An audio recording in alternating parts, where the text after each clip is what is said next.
Bismillahirrahmanirrahim. Assalamualaikum warahmatullahi wabarakatuh.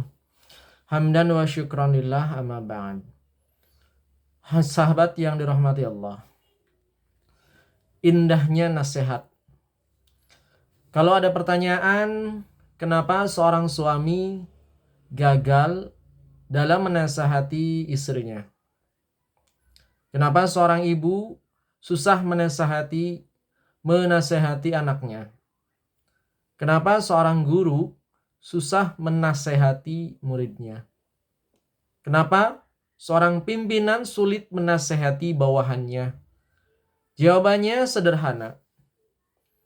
Orang yang hanya memberikan nasihat dengan mantap, kalau dia termasuk orang yang cinta dinasehati oleh orang lain. Repotnya kita ketika memberikan nasihat, semangat. Ketika memberikan saran, semangat. Ketika memberikan koreksi, semangat. Tetapi ketika giliran kita dikoreksi, justru kita tidak sanggup menerimanya.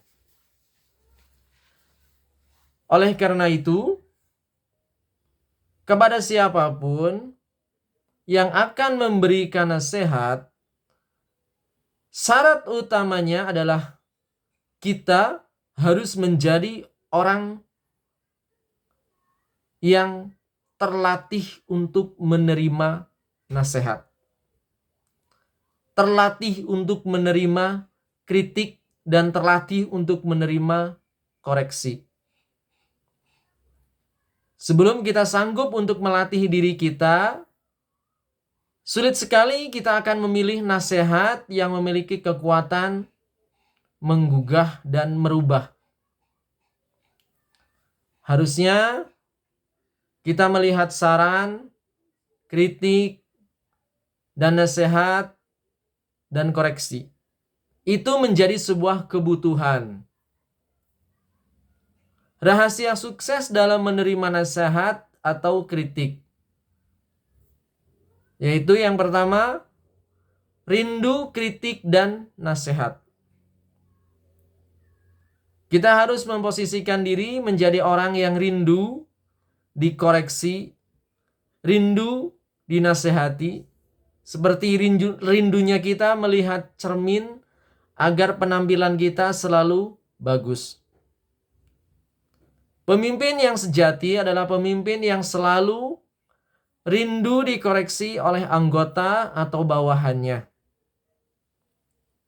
Seorang guru yang senantiasa mengharapkan saran agar lebih baik dalam cara mengajarkannya, tidak akan pernah menjadi hina jika ia meminta saran atau kritik dari murid-muridnya. Bahkan Khalifah Umar bin Khattab radhiyallahu anhu jauh lebih menghargai kritik dan koreksi dibandingkan pujian. Kemudian yang kedua, cari dan tanya. Belajarlah bertanya kepada orang lain dan nikmati saran-saran yang mereka lontarkan. Milikilah teman yang mau jujur, mengoreksi, tanya pula kepada istri, suami, anak-anak, karyawan, dan lain-lainnya. Kemudian yang ketiga, memiliki kritik itu sebagian karunia Allah Subhanahu wa taala. Oleh karena seseorang tidak akan mati karena dikritik. Maka oleh karena itu, jika dikoreksi, maka dengarkanlah.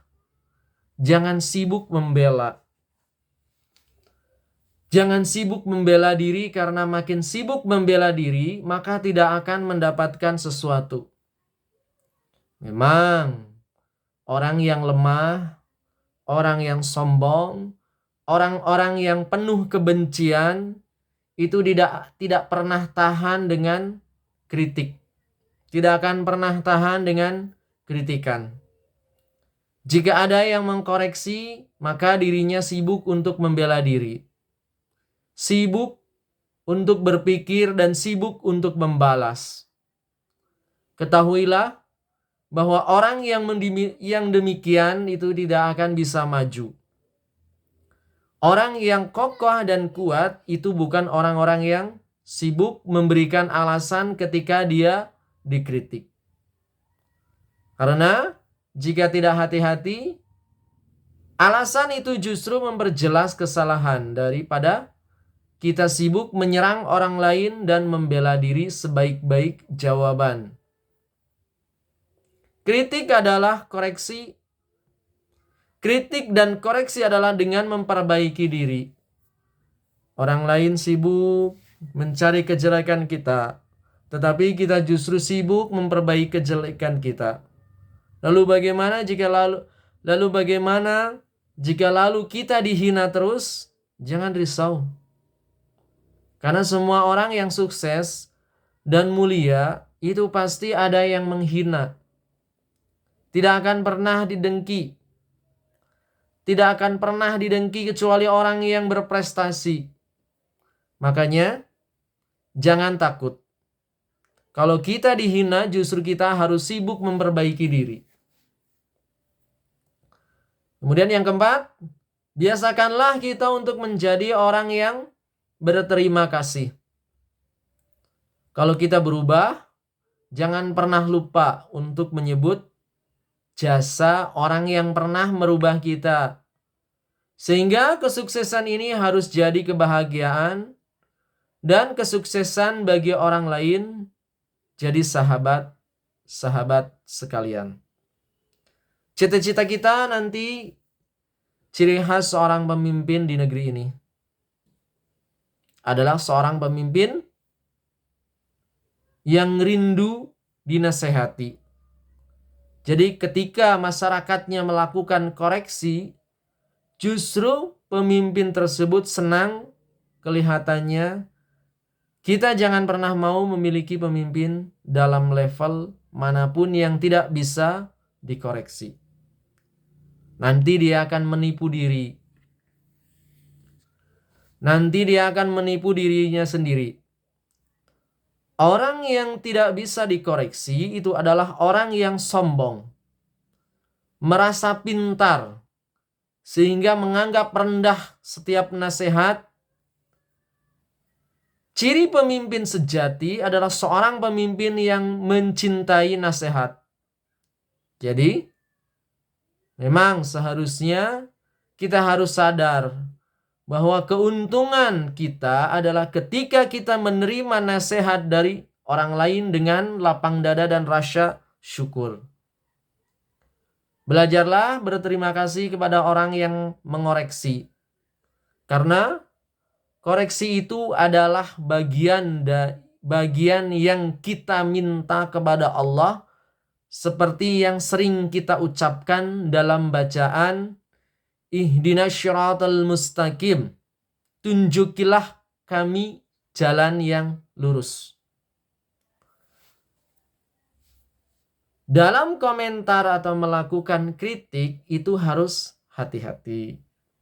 Karena setiap kita mengkritik dan mengkoreksi seseorang, sebetulnya yang keluar itu adalah diri kita.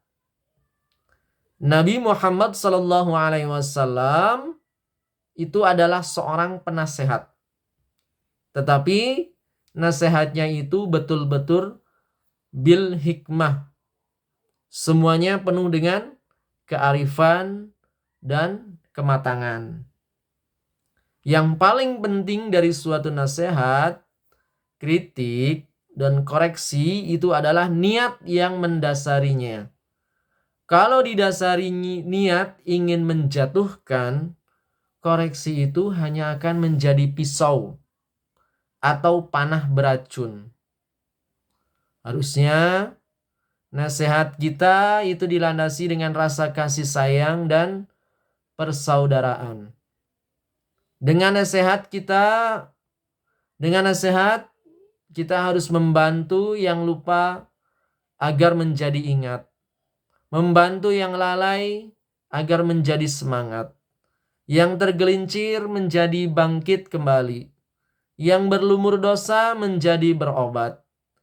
Intinya kalau dilandasi niat yang baik akan melahirkan kebaikan juga. Kalau niat sudah baik, caranya juga harus benar. Ali bin Abi Thalib radhiyallahu anhu mengatakan, kalau kita memberi nasihat tetapi di depan umum itu sama dengan memaki-maki atau mempermalukan seseorang. Maka resep selanjutnya kalau kita ingin memberikan nasihat, nasihatilah dengan lemah lembut. Tiadalah kelembutan itu ada pada seseorang kecuali memperindah.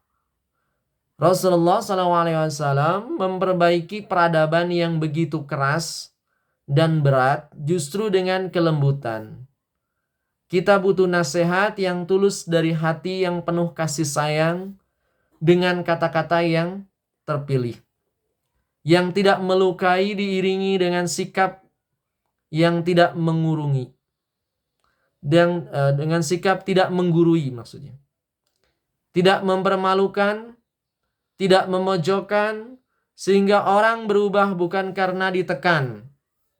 Orang berubah bukan karena ditekan oleh kata-kata kita, melainkan tersentuh oleh kata-kata kita. Sahabat-sahabat yang dirahmati Allah, marilah kita terus berlatih untuk menyayangi orang lain karena itulah sumber yang utama agar nasihat kita menjadi bijak dan penuh kemuliaan. Dan sebaik-baiknya nasihat adalah dengan suri tauladan. Hancurnya orang-orang yang sibuk memberi nasihat adalah ketika apa yang dia katakan tidak sesuai dengan apa yang dia lakukan. Demikian yang dapat saya sampaikan. Mohon maaf bila ada kekurangan, mohon maaf bila ada kesalahan, karena manusia tidak luput dari salah dan lupa. Manusia tidak luput dari salah dan dosa. Terima kasih atas perhatiannya. Wassalamualaikum warahmatullahi wabarakatuh.